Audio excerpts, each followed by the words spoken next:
How does a Scrum Master resolve conflict in a Scrum team? It's a bit of a trick question, really, because the Scrum Master doesn't resolve it. Only the people engaged in a conflict can resolve the conflict. What you can do as a Scrum Master is facilitate the space for them to work their stuff out so that they can play nice with others. Only an individual has agency and control over their actions. This is the illusion of control that project managers often have, that they can fix stuff or make stuff happen. This illusion of control is something we get rid of with Agile. And the essence of empiricism is the locus of control is it the person who owns the data.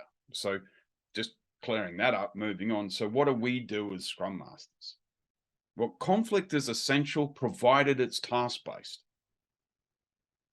When our conflicts escalate beyond task-based, they become personal and corrosive or destructive.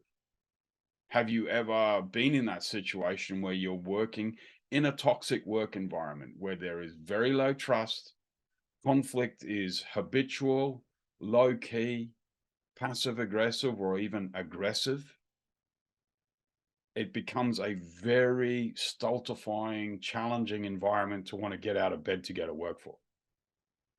So the first thing is help everybody understand that task-based conflict is healthy. That's the first thing.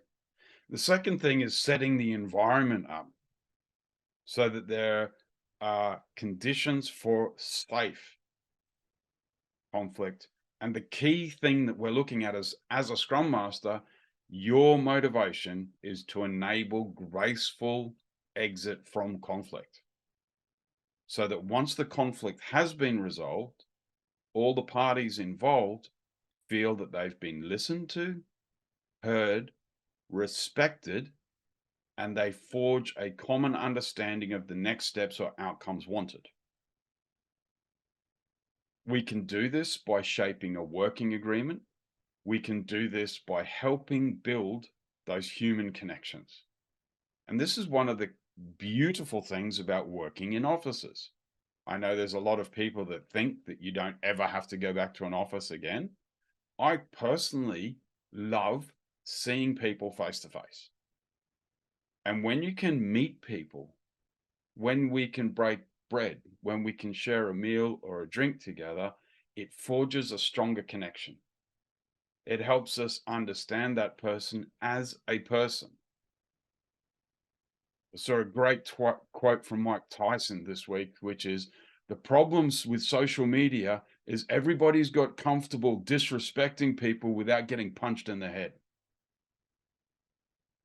And this challenge of distance and staring down cameras means that people will often slide into behaviors that you would not use if you're in the room with a person.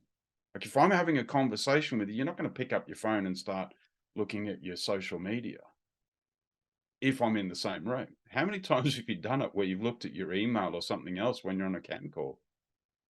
It's really easy to do. It's so easy to slip into. I think we've all done it.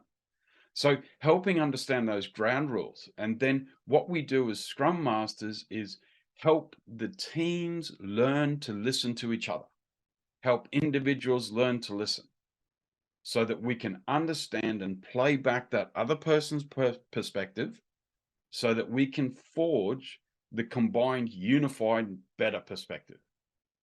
It's almost like the classic Hegelian philosophy. We've got thesis, antithesis, they come together and we promote synthesis. So you as a Scrum Master are not accountable for solving conflict. You are accountable for helping your team grow the team's ability to facilitate and exit conflict gracefully.